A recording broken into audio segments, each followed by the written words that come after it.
Enfin, l'original est de retour pour une nouvelle vidéo. Bon, ça faisait un certain temps que je n'avais pas posté une vidéo sur ma chaîne. Désolé du temps d'inactivité, j'étais occupé. Et là, The OG est de retour pour une nouvelle vidéo. Et le sujet de la vidéo, vous l'avez compris, on va faire un recap de ce qui s'est passé à Raw. Ce Raw qui s'est passé de la nuit du 5 janvier 2026 et le premier Raw de l'année 2026. Et c'est aussi, d'ailleurs, la première année de la WWE sur Netflix. Et ce Raw, il était assez spécial aussi, d'une autre manière, parce que genre, il y avait une collab avec la WWE et Stranger Things. Donc du coup, il y avait plein d'accessoires, plein de décorations en rapport avec le show. Et c'était très bizarre en fait. Genre, j'ai pas trop aimé. Pas dans le sens où je déteste le show, Stranger Things, non. D'ailleurs, je regarde un peu, bon, j'ai pas regardé la nouvelle saison. Bref, je digresse. Mais c'est dans le sens où, genre, la fanbase de gens qui regardent du catch n'est pas la même fanbase de gens qui regardent Stranger Things, quoi. Donc, et aussi, c'est loufoque dans le sens où, genre, c'est très aléatoire. Genre, ça pourrait passer, genre, si tu le fais un 31 octobre, et si tu le fais là, un janvier random de début d'année, donc voilà, quoi. Genre, c'est très bizarre. Mais bref, là, déjà, le Raw, il est un peu bizarre, rien que dans son aspect. Et ce qu'il y a dans son contenu, c'est le pire Raw que j'ai jamais vu. Ouais, bon, je vais arrêter de faire des rimes. Mais c'est le pire Raw que j'ai à peu près eu à regarder, parce que bon, il y a eu une compilation de booking ridicules, de matchs totalement atroces. Genre, il y a eu 3 matchs féminins, 2 matchs masculins, si je ne me trompe pas. Oh, c'est vraiment une purge, quoi. Bref, on ouvre le Raw avec un match par équipe féminin entre Rhea Ripley et Io Sky contre les Kabuki Warriors, les championnes par équipe féminine. Et ce match était chiant. J'ai pas trop été embarqué par ce match. Je déteste l'équipe Io Sky et Rhea Ripley. Et du coup, elles gagnent les championnats par équipe. Qui en a à foutre? Qui en a à foutre? Moi, j'en ai rien à foutre. Pourquoi quelqu'un devrait en avoir à foutre? Io Sky et Rhea Ripley sont censés être des meilleurs amis, je dis entre guillemets, parce que tout ce que tu les vois faire, en fait, c'est se tenir avec Rhea Ripley qui tient Io Sky comme si elle est en train de tenir un objet sexuel, en fait. Et je suis en train de me demander, en fait, où ça va, cette équipe, en fait. Si l'idée, en fait, c'est que les deux soient lesbiennes et qu'elles s'aiment sexuellement, en fait, ça de se dire, pourquoi la WWE ne fait pas juste ça, en fait? Là, ça ferait 1000 fois plus de sens, parce que l'idée que Io Sky et Rhea Ripley sont... Enfin, je veux dire, soient meilleurs amis, en fait, il n'y a aucun meilleur ami qui fait ça avec son autre meilleur ami, en fait. Il n'y a aucun pote qui tient son autre pote sur sa hanche comme un enfant de 9 ans, et après on prétend que genre c'est normal, en fait. Donc s'ils veulent que cette équipe avec Io Sky et Rhea Ripley ait la moindre direction, en fait, mais juste faites-le, en fait. Faites-le de manière explicite, comme ça explique pourquoi elles sont attirées l'une de l'autre de cette manière, en fait. Parce que le fait que tu essayes d'expliquer ça en disant que genre, oh, elles sont amies, c'est des meilleurs amis, ça fait aucun sens. Y a aucun meilleur ami qui fait ça avec son autre meilleur pote, à moins qu'il y ait clairement des sentiments plus profonds pour les deux personnes impliquées. Et en plus, dans la logique du booking, en fait, Rhea Ripley, elle est amie avec Io Sky, de quelle manière, en fait? Y a Io Sky qui sait à peine parler anglais, Rhea Ripley qui parle pas un seul mot de japonais. Donc, malgré la barrière de langue qui fait que les deux n'arrivent logiquement quasi même pas à se comprendre, en fait, elles sont potes. Donc la seule manière d'expliquer ça, en fait, c'est de se dire qu'elles se tam-tam-tarum à l'intérieur des backstage, en fait. Mais bref, ça, je parle juste de Rhea Ripley et Io Sky, une des équipes que je déteste le plus à la WWE actuellement. En sens du sujet. Du coup, ce qui a suivi à Raw... laisse-moi checker. Let's the OG check. Donc du coup, par la suite, il montre un vidéo package qui est fait du style Stranger Things. Bref, c'est quelque chose qui va plomber pendant l'entièreté du show. L'esthétique étrange. Ouh, des choses étranges se passent dans ce Raw. Ouh, où est Chris Jericho dans ce Raw? Ouh, on ne sait pas. Puis après, le segment qui suit, c'est Adam Pearce qui est en train de parler à Gunther. Et Adam Pearce, à ce point-là, il commence juste à me casser les burnes, là.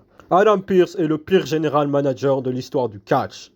Ce qui se passe dans ce segment, en fait, c'est ce qu'il répète, en fait, depuis la semaine passée avec Gunther. qui est en train de se vanter du fait que il est fait taper John Cena comme une plage. Parce que bon, Gunther, en fait, depuis 3 semaines, il répète la même promo chaque semaine, en fait. I'm the gonna have Ahmed Tapet John Cena like a bitch. Et je pense que j'ai utilisé plus de mots que Gunther dans toutes les promos qu'il ait fait depuis 3 semaines. Et il n'y a rien qui n'avance fondamentalement en fait. Et Adam Pearce lui-même aussi n'avance pas du tout parce que ce qu'il fait en fait c'est dire que Gunther, t'as battu John Cena, oui, mais tu dois pas oublier le reste de la ferme.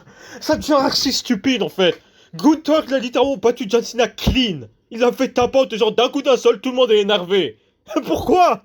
Ils sont en train de s'énerver sur Gunther en fait comme s'il avait genre punt kick le père de John Cena. Genre Randy Orton quand il l'a fait, y a personne qui était backstage la semaine d'après à Raw en train de s'énerver sur Randy Orton.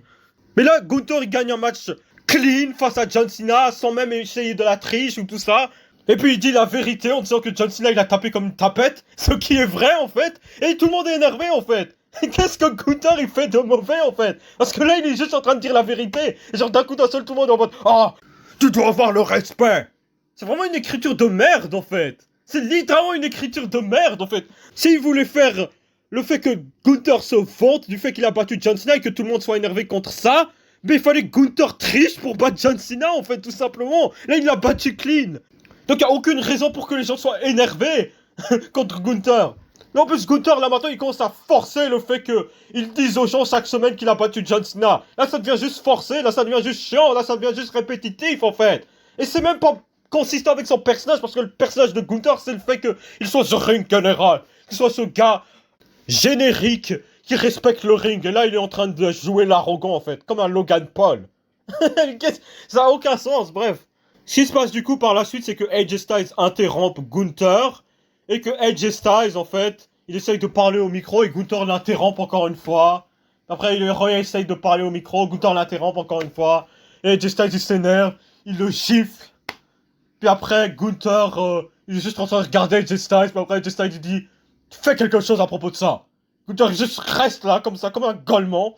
Et AJ Styles dit « Bien ce qui me semblait !» Puis après, il part. Là, j'en ai plus rien à foutre de Gunther. Bon, j'en avais déjà plus rien à foutre de Gunther avant, mais là, plus personne devrait en avoir à foutre de Gunther, là. Le gars qui a battu John Cena clean à Saturday Night Main Event il y a 3 semaines, est maintenant en train de se positionner comme une tapette après qu'AJ Styles ait giflé et qu'il ait rien fait à propos de ça. Genre quoi, après, Gunther il est censé battre AJ Styles en le faisant tap out aussi, après avoir agi comme une tapette la semaine d'avant. Ça n'a aucun sens, ce booking est juste stupide en fait. Et bref. Après, ce qui suit, c'est Becky Lynch qui affronte Maxine Dupri pour le championnat féminin intercontinental dans l'un des pires matchs que je n'ai jamais vu de ma vie. C'est simple, la gimmick de Maxine Dupri qui essaye de prouver le fait qu'elle s'améliore, faut arrêter directement. Parce que là, tout ce que j'ai vu en fait, c'est littéralement une régression. Donc, le fait qu'ils essayent de me prétendre que Maxine Dupri est en train de s'entraîner pour être meilleure avec Natalia et tout ça, tu peux jeter ça aux toilettes après le visionnage de ce match. Ce truc. Qu'est-ce que je viens de voir? Et il n'y a pas que Maxine Dupri à blâmer, hein. Il y a aussi Becky Lynch, là ça devient juste inacceptable en fait. Elle a aucun business à être dans le ring en fait à ce point-là. Genre Becky Lynch c'est littéralement une vétérante. Genre elle fait ça depuis quasi 20 ans. Donc là, avoir une performance pareille dans un tel match, et c'est pas que le seul match, hein, il y a aussi le match qu'elle a eu avec Nikki Bella où Nikki Bella prenait la tête de Becky Lynch et la tapait sur la table des annonceurs en fait. Et Becky Lynch elle touchait pas du tout la table des annonceurs en fait. Tout ce qu'elle faisait c'était mettre ses mains et avoir sa tête à 5 cm de la table des annonceurs à chaque coup. Donc Becky Lynch c'est juste la complète médiocrité dans le ring en fait. Qu'elle reste juste au micro. Parce qu'au moins c'est quelque chose qu'elle sait faire à peu près correctement. Mais dans le ring elle a plus rien à faire là-bas. Parce que tu peux dire que Sheamus fait banger after banger after banger, Becky Lynch c'est botch after botch after botch, comme tu peux voir dans le match. Il y avait un moment où genre Maxine Dupri, elle devait faire un Hurricane Mana ou un truc comme ça. Bref, Becky Lynch était en train de porter Maxine Dupri, et ce qui s'est passé en fait c'est que Maxine Dupri elle est juste tombée en fait. Et puis après elle a pris la jambe de Becky Lynch pour faire croire en mode « Oh, elle a contré la prise !» Alors que c'était littéralement juste un botch en fait. Mais bref, Maxine Dupri, elle applique la ankle lock genre 3 fois dans le match ou un truc comme ça. Et genre, au moment final, en fait, elle applique la ankle lock sur Becky Lynch. Becky Lynch, en fait, elle contre dans un sorte de pin comme ça, en s'aidant des cordes. Et genre, en fait, en faisant le pin, en fait, l'arbitre, il est littéralement à 5 cm du visage de Maxime Dupri. Et il est en train de compter 1, 2, 3. Et genre, Maxime Dupri, même pas, elle pense à relâcher la soumission pour éviter de se faire compter 1, 2, 3. Elle garde la soumission, en fait, malgré le fait que l'arbitre soit à 5 cm de son visage, il est en train de compter 1, 2, 3. Et genre, après, Becky Lynch, elle gagne le championnat intercontinental et Maxime Dupri, elle est en mode choqué comme ça. Donc, booking désastreux, match désastreux dans son exécution. Et bon sang de bois, je ne veux plus revoir les deux s'affronter encore une fois dans ma vie. Elles se sont affrontées genre 5 fois à Raw. Tous les matchs qu'ils ont eu c'était de la merde. Et maintenant, on est censé avoir à foutre que Becky Lynch est championne intercontinentale. Je sais c'est quoi la suite. AJ Lee. D'ailleurs elle était où AJ Lee? Ah oui c'est vrai. Elle est en train de charbonner parce qu'elle avait planifié d'avoir un contrat en tant que full-timeuse et qu'elle allait catcher chaque semaine. C'est vrai on la voit chaque semaine AJ Lee. Waouh. Et après, il y a un segment comme ça avec Adam Pearce qui donne un contrat à Raw à Jevon Evans. Et Jevon Evans rejoint le main roster. Je sais pas comment je suis censé apprendre la news. Parce que bon, hein, de ce que je sache, le programme actuel de Jevon Evans, c'est affronter les 3 El Grande Americano. Donc, c'est pas comme s'ils allaient faire quelque chose d'intéressant de Jevon Evans directement dès son addition dans le main roster, quoi. Ils vont perdre genre 10 ans avec ce type parce qu'il a genre 21 ans. Et après, ils vont prétendre que c'est un main eventer. Ou sinon, il va se faire relâcher de la WWE, catcher à AEW pour avoir une carrière en mode Swerve Strickland. Puis après, revenir à la WWE. Et là, on va prétendre que c'est un main eventer. J'espère que ça va pas arriver. Hein. Je vois ça à peu près à 1000 à l'heure. Donc voilà. Puis par la suite, il y a les Usos qui font une promo dans le public. J'ai zappé. Marre des Usos, en fait. Genre, en fait, à chaque apparition des Usos, en fait, ça consiste à faire ça. One promo, 3-1, yeah, yet. Et puis, il se casse. Qu'en a à foutre à ce point-là? Qu'en a à foutre? Et après, par la suite, il y a l'intervieweuse Jobbeuse, bref. Elle est dans le ring, puis après, elle présente Stephanie Vaquer qui a, genre, un plâtre sur le pied. Et genre, après, Stephanie Vaquer... je pensais en fait qu'elle allait rendre vacant le titre, je me serais dit, oh putain, super. Désolé, mais j'en ai juste rien à foutre de Stéphanie Vaquer en tant que championne en fait. Donc non, en fait, tout ce qu'elle fait, c'est claquer une promo avec un anglais brisé en fait. Et en fait, d'un coup d'un seul, elle en a marre de parler de cet anglais brisé, elle parle en espagnol. Et je suis à me demander en fait et me gratter à la tête, qu'est-ce qu'elle raconte en fait? Qu'est-ce qui se passe? Et genre en fait, ce qui se passe par la suite, c'est que Raquel Rodriguez, elle vient, puis elle attaque Stéphanie Vaquer. Et genre après, elle prend une chaise. Et il y a Adam Pearce qui vient, il enlève la chaise et puis il dit arrête. Et Raquel Rodriguez elle repart quoi. J'en ai rien à foutre en fait. Elle a pas perdu Jacqueline face à Stephanie Vaquer. Genre Raquel Rodriguez dans cette position en fait c'est littéralement la Drew McIntyre des meufs. Et Stephanie Vaquer c'est la Cody Rhodes des meufs. En fait Raquel Rodriguez elle fait perdre dans tous ces matchs qu'elle a eu contre Stephanie Vaquer. Et pour certaines raisons elle l'attaque, Stephanie Vaquer, elle reçoit une opportunité. Parce que c'est sans doute la finalité, en fait. Elle va affronter Stephanie Vaquer et perdre. Bon, à ce point-là, j'aimerais que Stephanie Vaquer perde ce titre face à Raquel Rodriguez parce que, bon, au moins là, il y a clairement des qualités que tu peux dire que Raquel Rodriguez a et que Stephanie Vaquer n'en a pas. Comme par exemple le fait qu'elle sait parler anglais. Parce que bon, à un moment, hein, je vais pas quand même continuer à regarder les mêmes Raw et entendre Stephanie Vaquer essayer de parler anglais et ne rien comprendre. Après, d'un coup d'un seul, parler espagnol et ne plus rien comprendre. Je veux bien comprendre que les standards chez les meufs ne sont pas les mêmes que chez les gars. Mais il y a un moment, l'acceptance de tout ça devient insane en fait. Je vais pas regarder une série télé avec des acteurs qui essayent d'acter. Tout comme je vais pas regarder un show de catch avec des catcheurs qui essayent de faire une promo en fait. C'est quoi cette merde? Ou même qui essayent de catcher. Qu'est-ce que c'est que ce show en fait? Mais bref. Puis après il y a un segment entre Rey Mysterio et Penta et puis Rey Fenix, j'en ai rien à foutre. Et après, il y a un match entre Liv Morgan et Lyra Valkyria, j'en ai rien à foutre. Du coup, Liv Morgan gagne le match, super. Elle a fait son retour à SummerSlam. Elle a tapé dans les balls de John Cena et ça a mené à rien. Donc j'en ai rien à foutre de Liv Morgan. Et elle a littéralement enterré John Cena. Donc. Bon, enterré, c'est un gros mot, mais ça fait partie intégrante de la tournée d'adieu. Et par la même occasion est imprimé dans les livres d'histoire. Donc quand tu regarderas la tournée d'adieu de John Cena dans 10 ans, hein, tu verras, oh, John Cena a perdu son championnat intercontinental en se faisant taper les balles par une meuf nommée Liv Morgan. Ouais, je suis encore rancunier par rapport à ça, hein, j'oublie toujours pas. L'original n'oublie jamais, hein. Gardez ça en tête. Du coup, par la suite, il y a encore l'intervieweuse Joe Buzz qui était dans la promo de Stephanie Wacker, qui cette fois interview CM Punk. Et CM Punk, il vient, et il a l'air juste fatigué en fait. Il a l'air de même pas savoir où il est. Et genre, il fait cette promo en mode... J'arrive même pas à croire les mots qu'il dit en fait. Dans le sens où genre, il a aucune confidence en disant ça. Et en mode... quand la cloche va sonner, ce qui va se passer c'est que je vais porter un GTS sur Braun Breaker. Et le compte sera 1, 2, 3. Et ça peut être n'importe qui. Ça peut être aussi toi, intervieweuse. Et je vais gagner le match. Et CM Punk sera toujours champion du monde. Puis après, il part à la gauche. Puis après, il se trompe de chemin. Il part vers la droite. Genre, il a l'air littéralement de ne même pas savoir où il est, en fait. CM Punk is too old for this shit. Il est trop vieux pour encore être dans cette position. Il n'a pas les gènes. Il n'a pas la solidité. Il n'a pas la longévité. Donc pourquoi il est dans cette position? Genre, Randy Orton aurait pu être le gars dans la position de CM Punk parce que déjà, premièrement, il a 2 ans de moins que CM Punk. Il est 1000 fois meilleur chef que CM Punk. Il est beaucoup plus présentable mainstream. Bref, c'est juste absurde en fait le fait qu'il relaye encore sur CM Punk qui a 47 ans et qui à ce moment ne sait même plus où il est. Genre le gars il avait l'air d'être perdu en fait. Et genre tu veux me faire croire que ce gars il est crédible à battre Braun Breaker malgré toutes les interventions qu'il y a eu autour de lui. Et bref, du coup, vous savez très bien ce qui s'est passé dans le match entre lui et Braun Breaker. Ce qui s'est passé, c'est que CM Punk a battu clean Braun Breaker. Bon, je vais dire, le match il était quand même assez décent. J'ai quand même bien aimé le match. Mais la fin du match et la décision désastreuse de continuer de mettre CM Punk en tant que champion du monde est pour moi mauvais pour le business. Il y a quand même des trucs intéressants dans le match. Genre, premièrement, il y a eu un moment où genre Braun Breaker il a sauté sur CM Punk qui était à l'extérieur du ring, positionné sur la table, et Braun Breaker il a juste sauté sur lui et la table s'est cassée. Après, il l'a remis dans le ring. Et Braun Breaker, il se préparait pour une spear. Parce que, genre, le spot avec la table des annonceurs, il avait l'air massivement violent.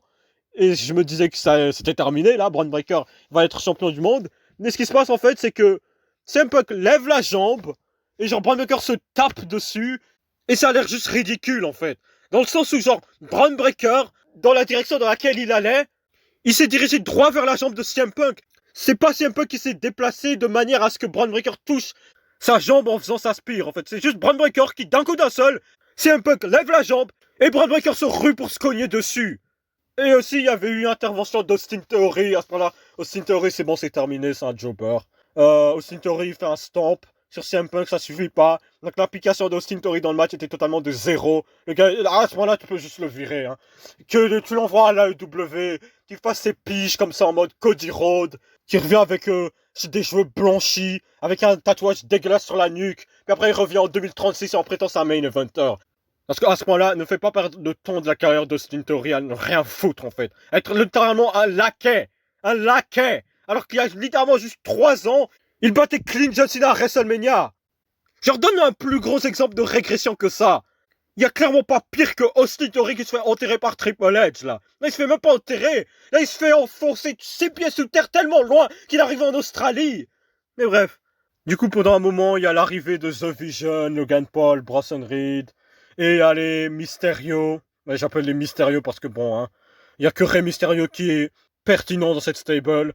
Et du coup ils arrivent pour faire le ménage et se débarrasser de The Vision. Braun Breaker, il reçoit une JTS de CM Punk. Braun Breaker, il dégage.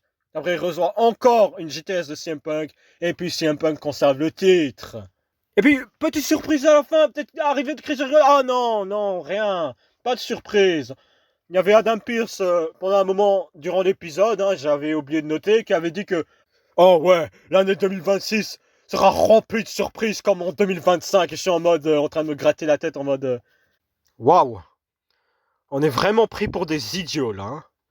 Bref, c'est tout ce que GOG avait à dire par rapport à ce Raw. Ce Raw était atroce. Ce Raw était littéralement le pire que j'ai vu de ma vie. Il y a eu l'un des pires matchs que j'ai jamais vu. Il y a eu des bookings de merde. Bref, ce Raw m'a fait très mal à la tête. Et j'en ai fini de parler de ce show. ZOG vous dit de vous abonner, de liker, de partager, de commenter. Et ZOG vous dit à plus tard. Bref.